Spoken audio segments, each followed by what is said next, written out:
Namaste children, how are you all? Hope all of you fine. आप सबको मेरी तरफ से दशहरा त्यौहार के हार्दिक शुभकामनाएं। दशहरा हम रविवार के दिन मना चुके हैं, लेकिन फिर भी मैं आज आपको फिर एक बार दशहरा त्यौहार के शुभकामनाएं कहना चाहता हूं। तो पाठ उपवाचक में हम पहले पिछले वीडियो में शांति की राह में इस पाठ का कुछ भाग पहले वीडियो में पढ़े थे। उस वीडियो में पाठ का परिचय और नेल्सन मंडेला के बारे में भी हम पढ़ चुके थे। और उनके बाद देखिए, नेल्सन मंडेला के बाद हमें मदर तेरेसा के बारे में हम आज पढ़ेंगे। आप सब जानते हैं कि मदर तेरेसा कौन है, इन्होंने किस रंग में काम कर चुके हैं, उनकी सेवा कार्यक्रम कैसे हैं, ये सब आप जानते हैं। आज हम उनकी सेवा कार्यक्रम और किस तरह उनका स्वभाव था आज पढ़ेंगे। तो किताब खोलिए और मेरे साथ पढ़ने के लिए कोशिश कीजिए। पेज नंबर 18 खोल के आप पाठ सुनने की कोशिश कीजिए। तो देखिए बच्चों, मदर तेरेसा एक ऐसा नाम है जो शांति, करुणा, प्रेम व वात्सल्य का पर्याय कहलाता है। मदर तेरेसा का नाम कहते ही हम जान सकते हैं कि वह किस तरह के व्यक्ति हैं, किस तरह वह काम कर चुकी है, हम जान सकते हैं।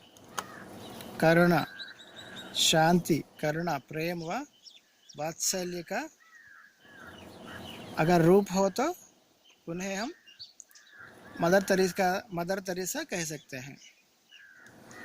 ऐसी महान माता का पूरा नाम आग्नेस गोंगशो बुजीशियू तेरेसा था। फिर से सुनिए, पूरा नाम आग्नेस गोंगशे बोजशियू तेरेसा था। उनका जन्म 26 अगस्त 1910 और स्वर्गवास 5 सितंबर 1997 में हुआ था। उनका जन्म देखिए 26 अगस्त 1910 में हुआ था और उनका मृत्यु 5 सितंबर 1997 में हुआ था। वैसे तो वो युगोस्लेविया मूल की थी।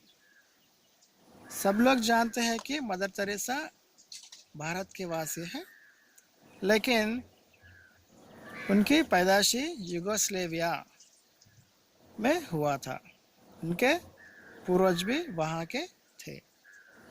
आगे चलकर सेवा की भावना में रत होकर भारत की नागरिकता स्वीकार की।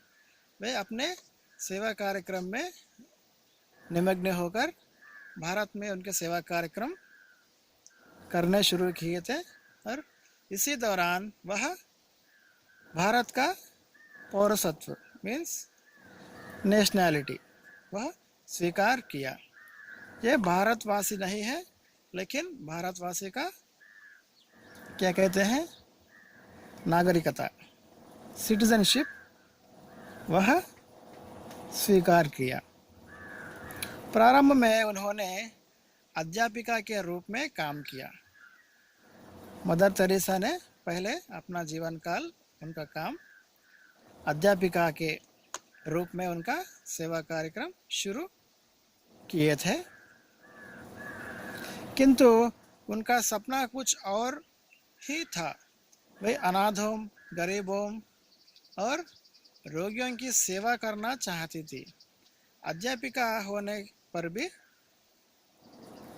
वह संतृप्त नहीं थी। उनका मन कुछ और चाहता था, कुछ सेवा कार्यक्रम करने के लिए वह चाहते थे। इसलिए अध्यापिका के रूप में क्या करना चाहते थे वो? अनाथों की सेवा करना, गरीबों और रोगियों की सेवा करना चाहती थी। इसलिए उन्होंने सन 1950 में कोलकाता में मिशनरीज ऑफ चैरिटीज की स्थापना की। देखिए उनका सेवा तत्पर किस तरह है। सेवा करना बहुत महान समझती थी मदर तेरेसा। इसीलिए इसी दौरान वह कोलकाता में पूर्व भारत में कोलकाता में एक चैरिटी ट्रस्ट स्थापित की। उसका नाम मिशनरीज ऑफ चैरिटीज रखी थी। उनके द्वारा स्थापित संस्था को ही निर्मल हृदय कहते हैं। जब वह मिशनरीज ऑफ चैरिटीज का स्थापना की, उनकी सेवा के भावनाओं को देखकर सभी लोग उसको निर्मल हृदय कहने लगे थे। उन्होंने अपना सारा जीवन गरीब, अनाथ और बीमार लोगों की सेवा में लगा दिया। देखिए यहाँ पे उनका पूरा जीवन, उनकी ज़िंदगी भर वह सिर्फ रोगग्रस्तों के लिए, गरीबों के लिए, अनाथों के लिए सेवा करने में वह तत्पर रही।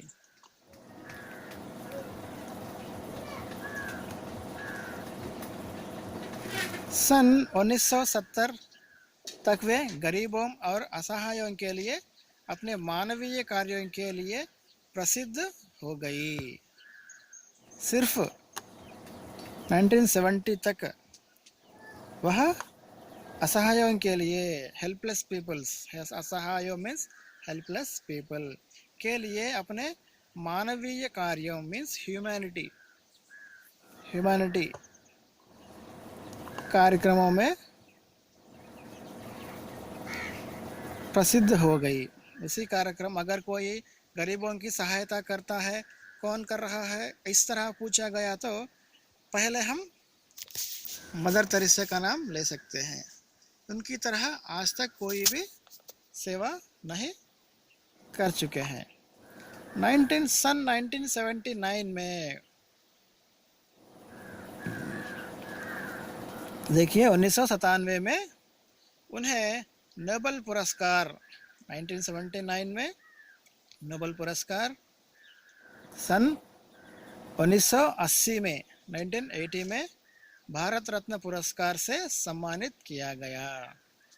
देखिए उन्हें नोबेल प्राइज भी मिला और भारत रत्न पुरस्कार भी उन्हें मिला है।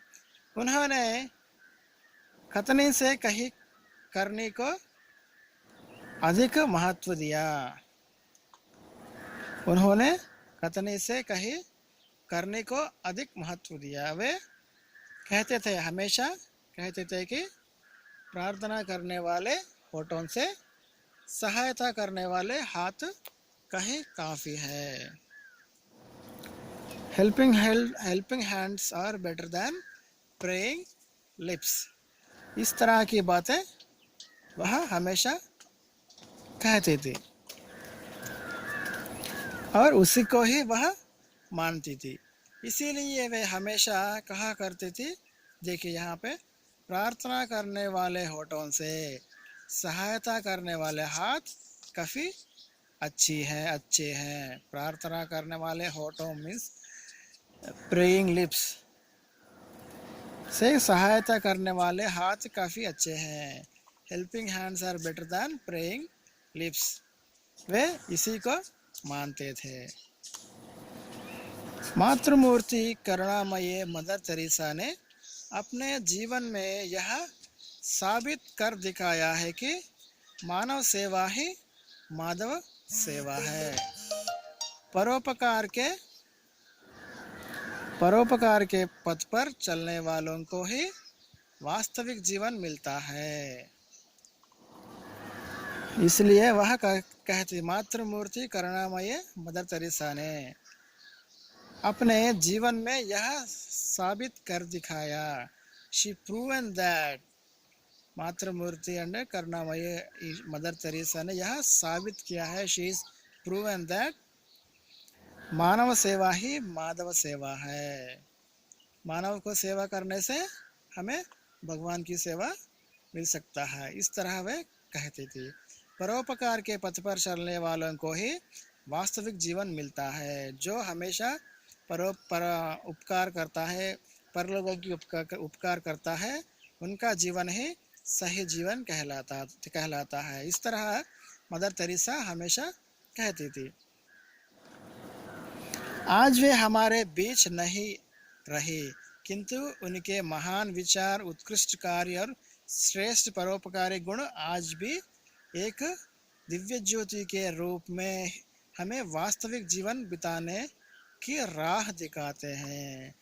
आज यह मातृमूर्ति हमारे बीच नहीं है, लेकिन उनके कहे हुए बात, उनके मार्ग निर्देशक, उनके सेवा कार्यक्रम आज भी हमें एक दिव्य ज्योति के रूप में हमारे आंखों के सामने हम देख सकते हैं। देखिए, इतने महान लोग हैं ये दो लोग, मदर तेरेसा और नेल्सन मंडेला। ये बहुत महत्तम व्यक्तियां हैं, इनके जीवन से हम बहुत कुछ सीख सकते हैं। तो बच्चों, इनके किताब ढूंढने की कोशिश कीजिए।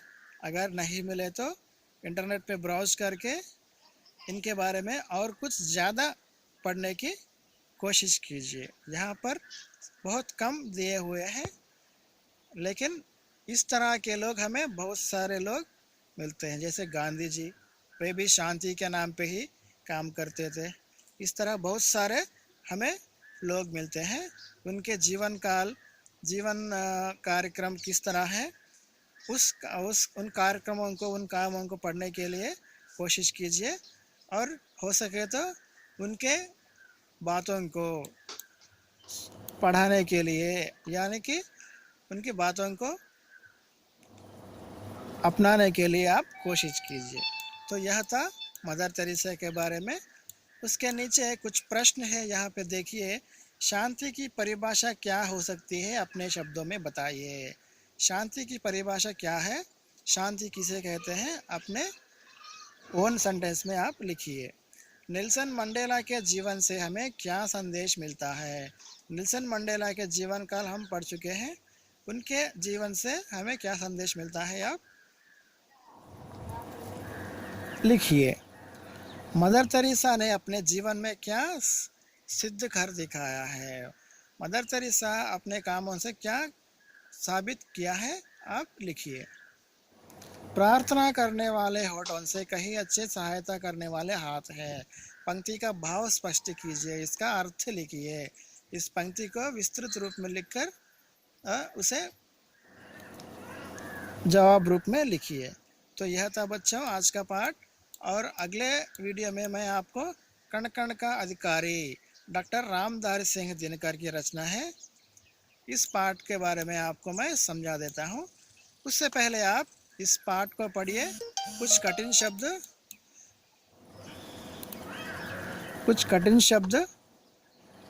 लिखने की कोशिश कीजिए। हो सके तो उसे आप मुझे भेजने की कोशिश कीजिए। तो यह था आज का पाठ बच्चों, धन्यवाद।